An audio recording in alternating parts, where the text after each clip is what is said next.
Chat with Ziwa. Assalamu alaikum wa rahmatullahi wa barakatuh. Katusubire omukama abakoze bulungi bannaffe ate abakristaayo abalokole wamu n'abakatoliki. Erinnya omwogezi Ziwa, omulungamya w'emikolo, omwogezi w'emikolo.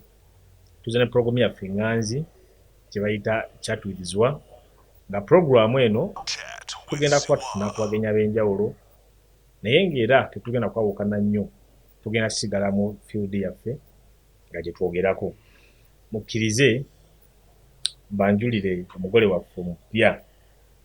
Omukyalo ono yakakola omukolo, ndowooza bwe kubagamba nti ekiyungu yakakiyingira. Akayimba ka Nantume kagenderawo ddala kino ky'oyingidde kiringa kiyungu. Kubanga ekyamazima ali mu wiiki nga 2 bwe mba seerabidde oba nga 3.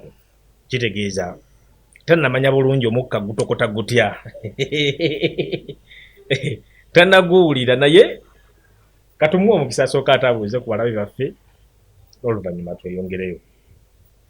Musiibye mutya abalabi abalungi aba Chat with Ziwa, kansubire nti muli bulungi. Amannya Namugula Christine Grace, oba osobola okumputa Mrs. Samula. Ndi musanyufu nnyo okubalaba ku Chat with Ziwa. Mutuwe omukisa twogereko nammwe nga program bw'enaaba etambudde. Olina kookonyeeko awo Mrs. Samula. Omwana twali atya? Omwana ttu gy'ali mulungi, mulungi ddala nnyo. Omulabirira bulungi. Nga kye mwansindika okukola kye ndiko. Ekyamazima twali mu mukolo gwali guwedde awo, buli omu ng'agamba Tina sitooka empya gisabuukuludde, Tina sitooka empya gisabuukuludde. Njagala olwaleero abalabi baffe aba Chat with Ziwa tubawe omukisa. Bangi beebuuza ekibuuzo oli n'agamba nandyagadde ofuna ku musajja sitooka empya abantu babuulire muzisuubulawo.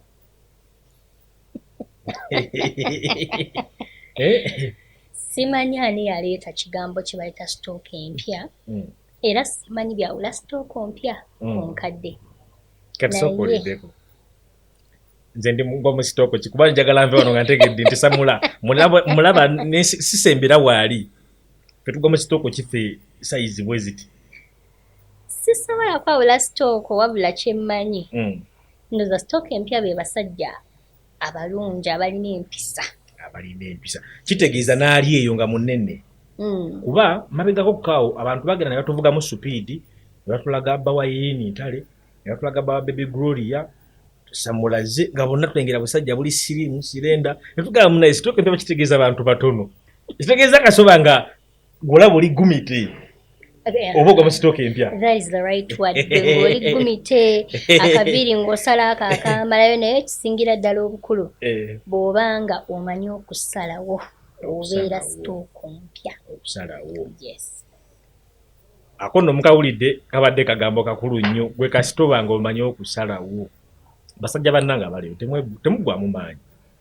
Dye emmere eyo togamba nti njagala kukola mubiri nange ngwe mu sitooka empya. Tekiriiko sayizi. Tekiriiko ndabika wabula kasitoba ng'okola ki? Manyi okusalawo. Ye sitooka empya. Waaw, kirungi nnyo ekyo. Kakati kkiriza abalabi tubategeeze. Manyi tukola emikolo gino naye abantu bangi tebamanyi bibeera mabega eno. Ate nga ebiseera ebisinga bwe tubaako bye twogedde nga tuvuddeyo, nze nsuubira abantu bangi abapulaninga emikolo plus okubaako kyapiikingamu. Omukolo gwagenda okukola ogugwe neyeteekateeka. Nga bwe kiri nti gw'obaddeko omugole olina bye wayitamu, olina kwesosiyalingako naawe abasuubira ogikola. Buli omu n'agenda okiyingiramu nga yeeteeseteese bulungi. Njagala tuddeyo from the scratch gye twakitandikira. Bwe wali otandika okufuna ekirowoozo ekikola omukolo, what came into your minds? Before nga tulina kiwagambye nti ofulumiza date oba okoze kino, naye bwe wafuna ekirowoozo ky'ogamba nti kati oba n'ogamba nti oba Mwami Samula bwe yagambira nti kati Tina ennaku z'omwezi bwe ziti mbadde nteeza tugende. What came into your minds? Kiki wasookerako? Like wapanikinga, ki ekyakugira mu bwongo ebiseera ebyo? Bw'omwami yakakuwulira. Njagala bali abatulaba obasigira ekifaananyi wawulira otya? Like kuba omukolo si munnyo nti ku nnyumba ogusangamu.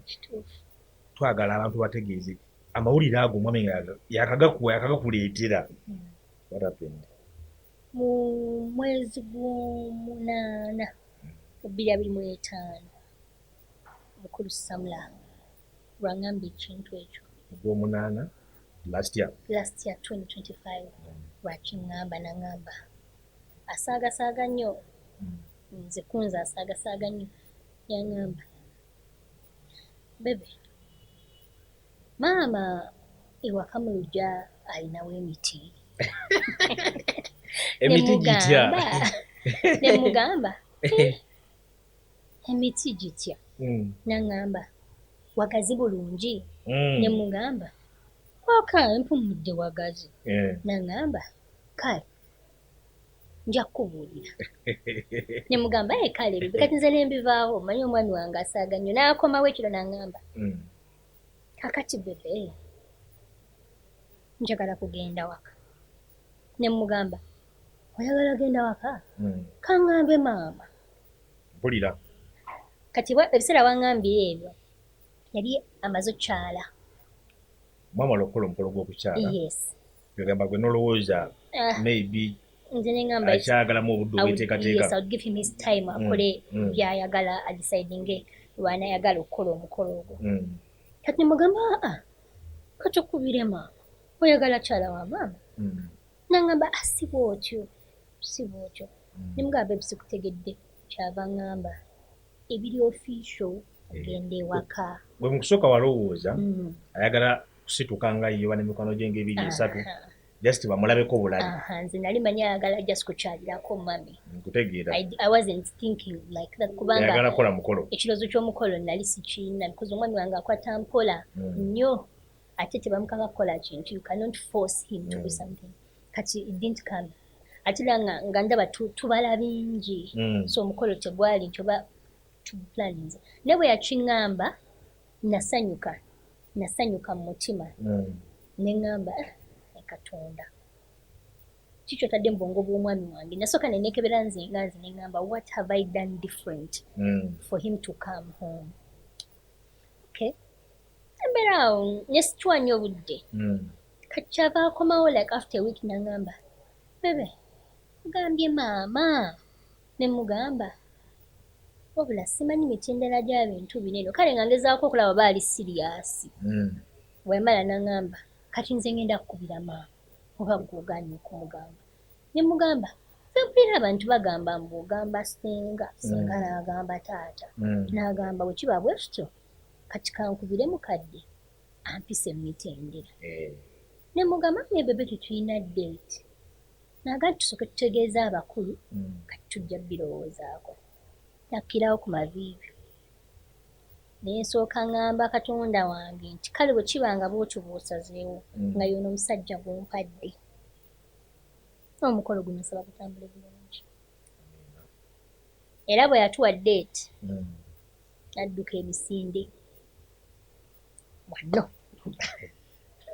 wano kati katuddeko mabega kati nnyo okunda bakudduka misinde byamala okugamba wali omaze okuleeta emisana amawulire yagakuwa budde ki lwaggulu nga tuzeeyo wali asapa kwolwo saagala kulimba nti nalya natextingirawo best friend wange nemugamba are you ready naŋŋamba for what nemugamba are you ready naŋŋamba for what nemugamba baby has told me he wants to come home naŋŋamba you guys play too much why you guys stop don't get me excited nemugamba no I'm serious babe said we go kati nadda ku simu ye naalya neyebaka nga laba ne firimu ngenda okudda mudiro nga yebasedda I didn't eat era namuzukusabuzukusa walowooza oba afunyemu ekizibuzibu olowooza tali nnomo omanyi buli kaseera nabeeranga mukeberangako ndaba oba tanneekyusa namugamba bebe because you said we go ngamba babe I'm serious nga wayitawo like 1 week ngambogamba honey because you said we go I kept on checking all the time kakati bwe nyini awo kakuzeewo kemabega yes sir last year gwali mwezi gwa kusatu bwe mbaserabidde ennaku z'omwezi wazaali 21 ya olina tewakola n'ogamba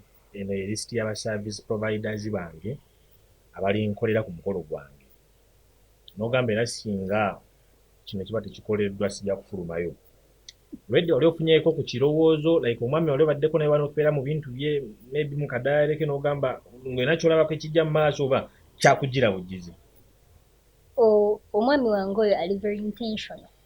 He's a very intentional man. Getting in a relationship with Samula, I knew Ndamunze, I had an intentional man.